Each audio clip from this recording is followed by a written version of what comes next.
నేను ఇప్పుడు 8 నెలల కడుపుతో ఉన్నాను. ఇక త్వరలో మరో కొన్ని రోజుల్లో డెలివరీ కోసం హాస్పిటల్కి వెళ్తున్నా. అలాగే శివజ్యోతి తన కడుపులో ఉన్న బేబీ ఫోటోని చూస్తూ ఎమోషనల్ అవుతూ నిన్న ఒక వీడియోని తన సోషల్ మీడియాలో షేర్ చేసుకున్నారు.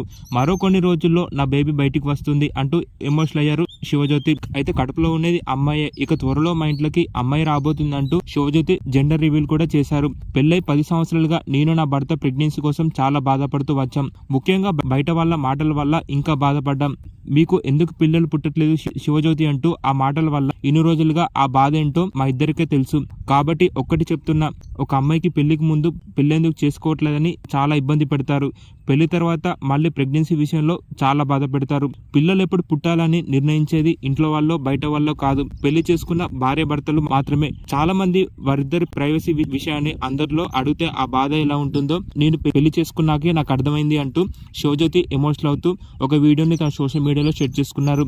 ప్రస్తుతం శివజ్యోతి 8 నెలల కడుపుతో మరో కొన్ని రోజుల్లో అంటే 2 వారాల్లో నేను హాస్పిటల్కి వెళ్తున్నా. త్వరలో మీ అందరికీ శుభవార్తతో రాబోతున్నా అంటూ శివజ్యోతి చెప్పుకొచ్చారు. అలాగే నాకు పుట్టబోయేది పాపే అంటూ సోషల్ మీడియాలో రివీల్ కూడా షేర్ చేశారు శివజ్యోతి. ప్రస్తుతం శివజ్యోతి 8 నెలల కడుపుతో అలాగే తన భర్త గంగులీతో ఉన్న ఒక వీడియోని తన ఇన్స్టాగ్రామ్లో షేర్ చేసుకున్నారు.